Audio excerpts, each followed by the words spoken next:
Congresso aprova a lei de diretrizes orçamentárias para o ano que vem, com salário mínimo de R$ 1.040. Estados, municípios e Distrito Federal ganham mais tempo para pagar dívidas já reconhecidas pela Justiça, os precatórios. E vai à sanção texto que agiliza leilão de bens apreendidos do tráfico de drogas.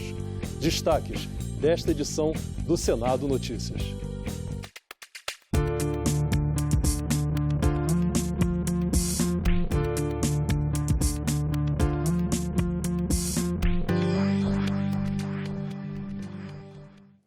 Olá, boa noite. O plenário aprovou agora há pouco, em 2 turnos, a prorrogação do prazo para estados, municípios e Distrito Federal pagarem a empresas os precatórios, que são dívidas já reconhecidas pela Justiça. A proposta integra o pacote de medidas do novo Pacto Federativo, que tem o objetivo de aliviar a crise financeira de estados e municípios e foi aprovado ontem na Comissão de Constituição e Justiça. A proposta de emenda à Constituição permite a prorrogação do pagamento dos precatórios devidos pelos estados e municípios a pessoas jurídicas.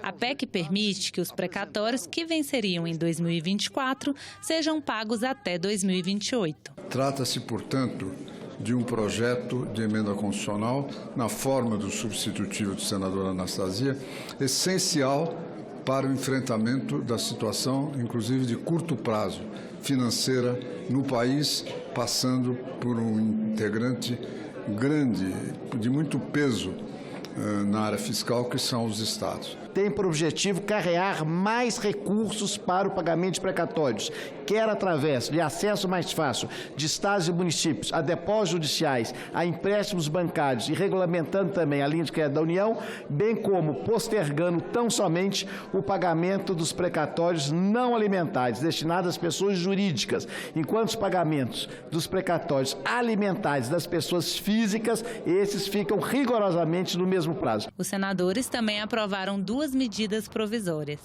A primeira elimina prazo para a inscrição de propriedades no Cadastro Ambiental Rural, que é um registro eletrônico obrigatório para todos os imóveis rurais.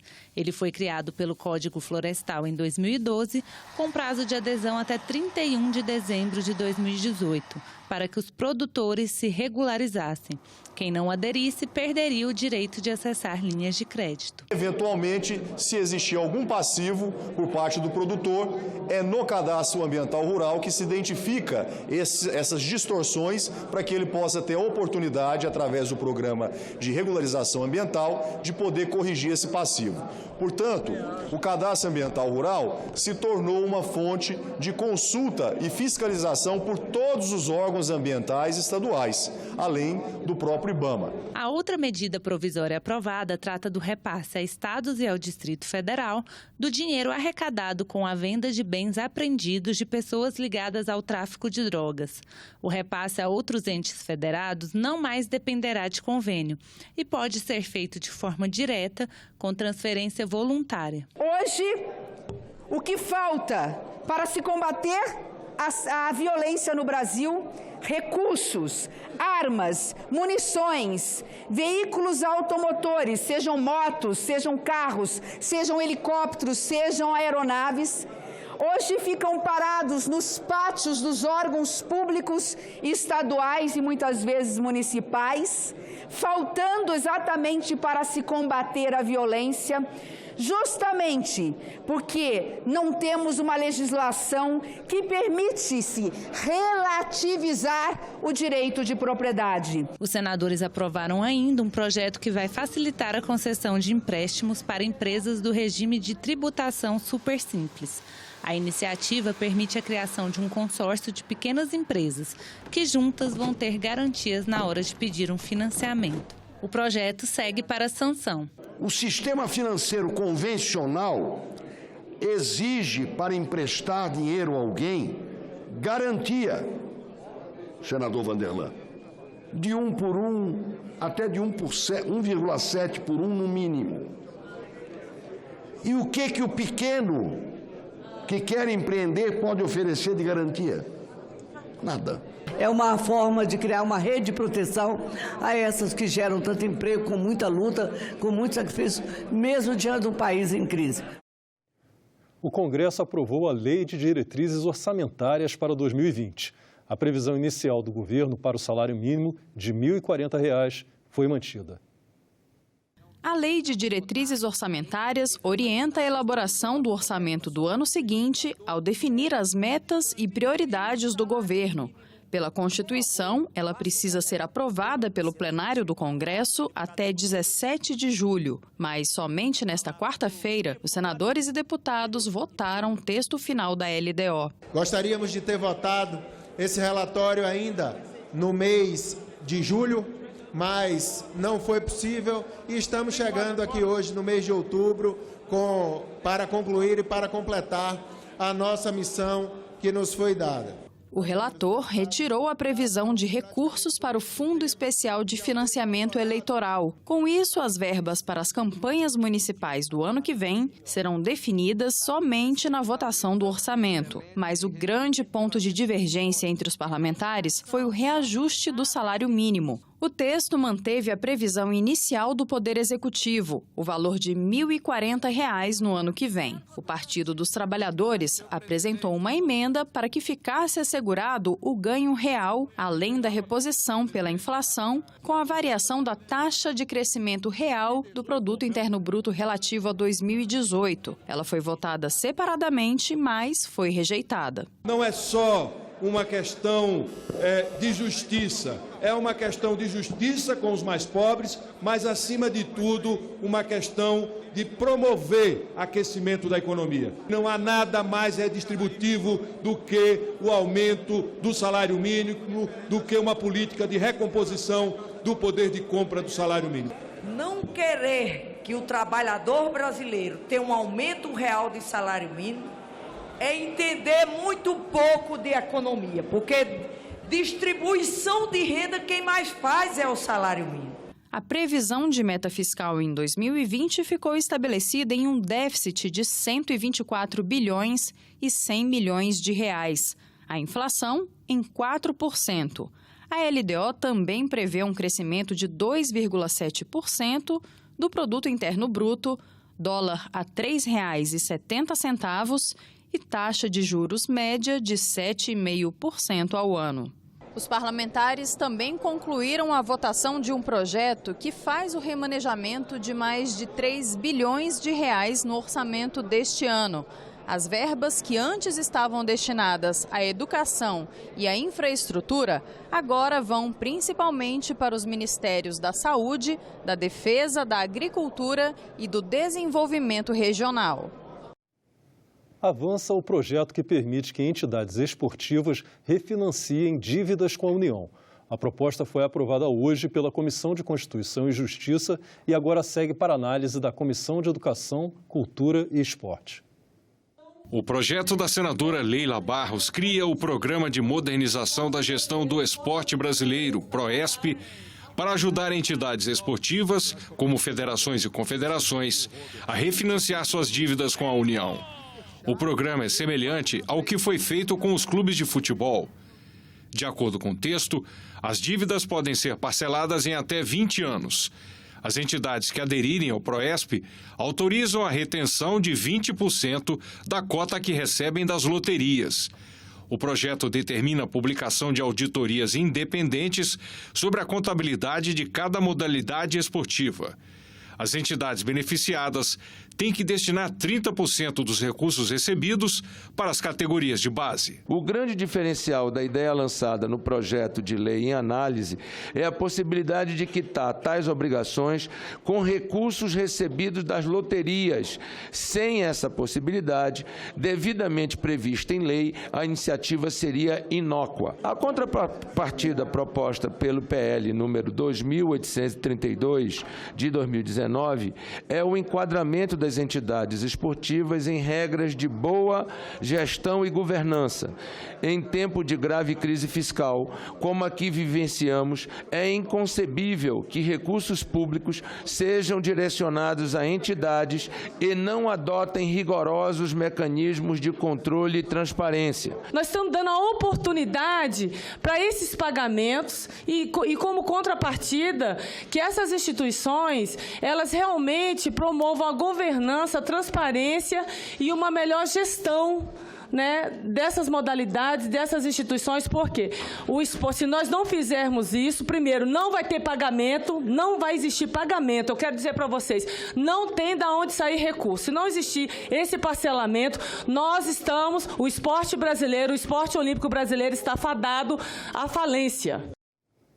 A Comissão de Constituição e Justiça aprovou ainda, em turno suplementar, o projeto de lei do Senado que classifica o descumprimento de regras de uso da tornozeleira eletrônica como falta grave.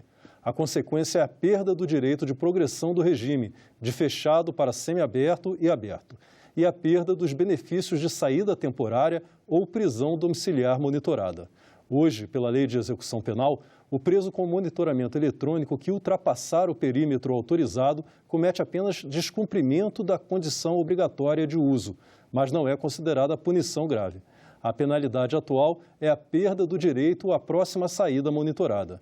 Se não houver recurso para análise em plenário, a proposta segue para a Câmara dos Deputados.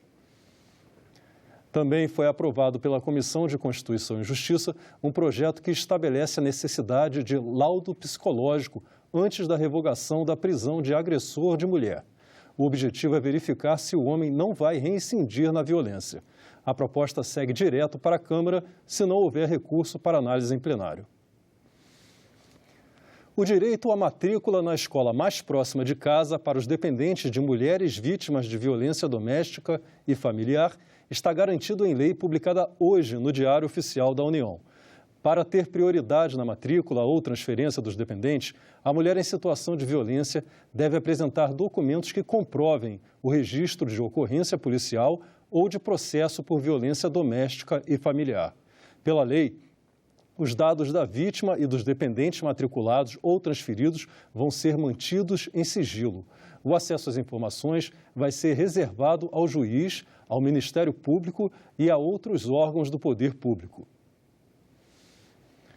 O projeto de lei foi aprovado no plenário do Senado no início de maio deste ano. O relator do projeto na Comissão de Educação foi o senador Eduardo Gomes e a senadora Daniela Ribeiro apresentou a emenda que garante o sigilo dos dados da pessoa agredida e de seus dependentes. Parlamentares falam da importância da lei. O importante é a gente frisar o quanto as iniciativas simples, às vezes que aparentam até uma certa obviedade, como elas são importantes, né? Como muda a vida das pessoas.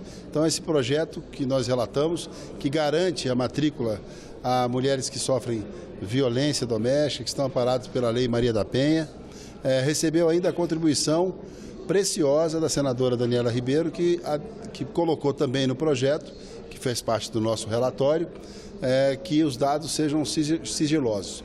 Por isso que é um avanço importante no dia a dia da população brasileira que não suporta mais violência contra a mulher e que vai usar os seus instrumentos adequados para que isso não ocorra mais. Então, agora, além de proteger a mulher agredida, também uma preocupação fundamental com as crianças que sofrem também quando ocorre violência doméstica. A importância da nossa emenda foi no sentido de garantir a privacidade, né, dos dados do sigilo, né, no caso da transferência, no momento em que a mãe, a criança, né, e da criança, dos dados da criança e da mãe, na hora da transferência, né, da escola, né, de domicílio, no sentido de que se a mãe, né, ela houve, né, a violência, sofreu a violência, para que a criança não haja nenhum tipo de, sofra nenhum bullying, nenhum tipo de agressão à criança, né, por ter sido vítima junto, né, com a mãe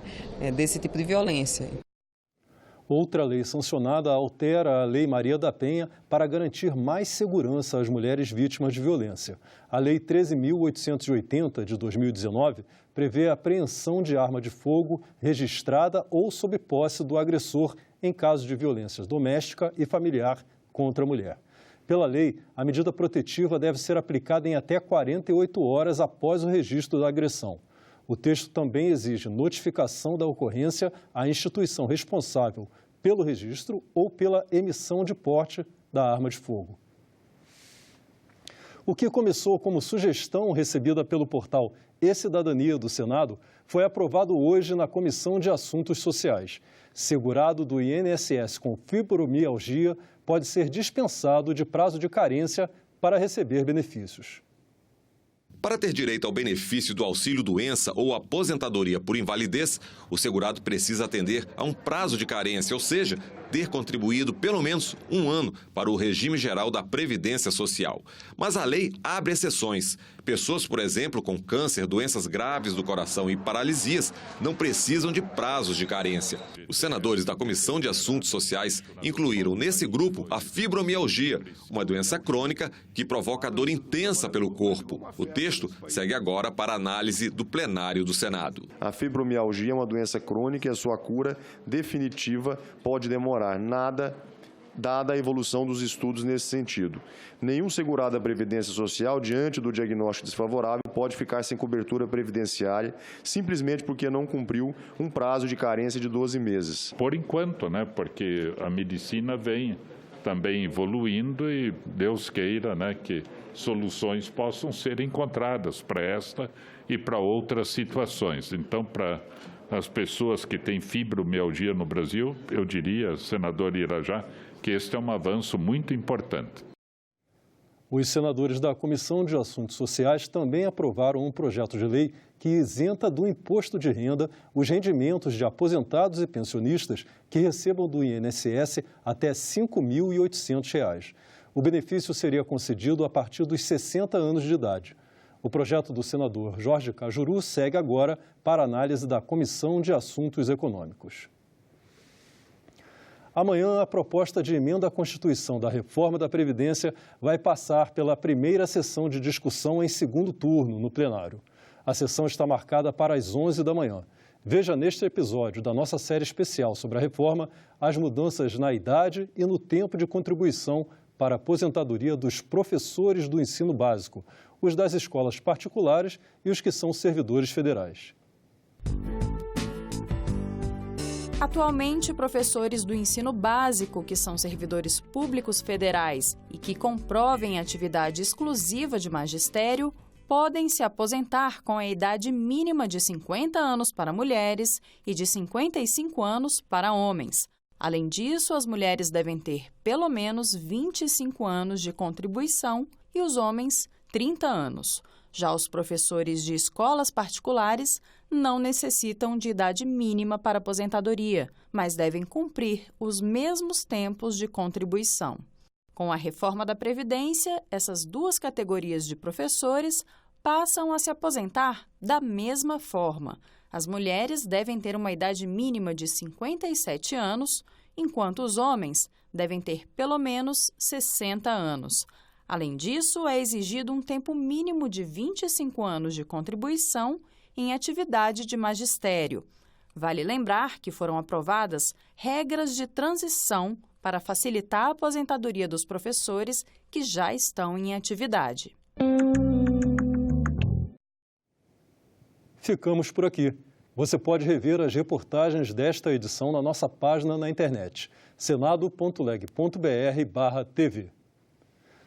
Muito obrigado pela sua companhia e continue sintonizado aqui na TV Senado.